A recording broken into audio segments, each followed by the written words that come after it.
Siklus karbon merupakan suatu aliran karbon yang melewati semua bagian di dalam sistem planet bumi, baik berupa tumbuhan, hewan, hingga manusia, dan prosesnya terjadi secara alami. Siklus karbon juga dapat dikatakan sebagai siklus biogeokimia dan terjadi pertukaran karbon pada biosfer, hidrosfer, geosfer, hingga atmosfer bumi. Selain itu, siklus karbon merupakan suatu siklus penyimpanan dan juga perpindahan unsur karbon yang terjadi antara udara, makhluk hidup, tanah, dan air. Dilansir dari laman Kanadata, jumlah karbon dioksida di atmosfer global mencapai rata-rata 417,64 per milion ppm pada tahun 2022. Angka tersebut mengalami kenaikan sebesar 6,2% dibanding pada tahun 2011. Meningkatnya karbon dioksida berasal dari aktivitas manusia seperti deforestasi hingga pembakaran bahan bakar fosil. Sangat berbahaya apabila jumlah CO2 di bumi semakin meningkat tanpa adanya upaya pencegahan atau penekanan agar jumlahnya cenderung stabil bahkan menurun.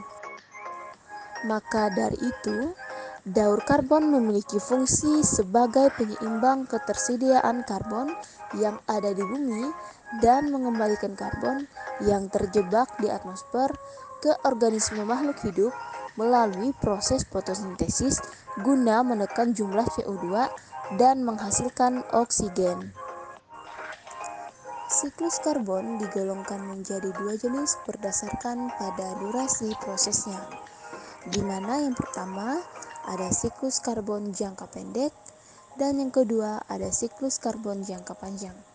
Siklus karbon jangka pendek terjadi dalam waktu yang relatif singkat, biasanya hanya membutuhkan waktu berhari-hari, berbulan-bulan, atau hitungan tahun bagi karbon untuk mengalir melintasi berbagai reservoir karbon.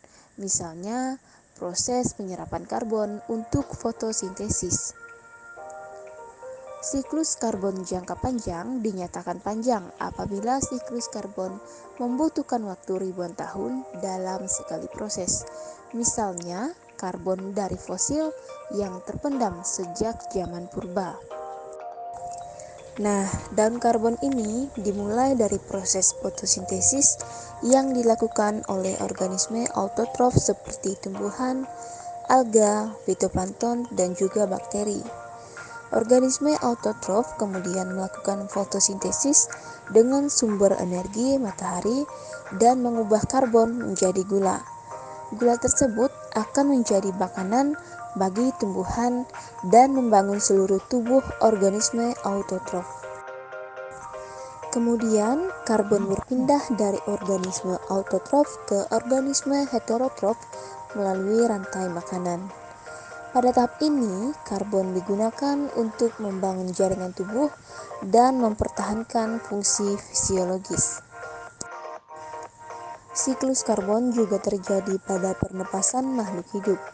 Pada respirasi sel, molekul karbon dilepaskan setelah menerima oksigen, sehingga makhluk hidup menghembuskan karbon dioksida saat respirasi.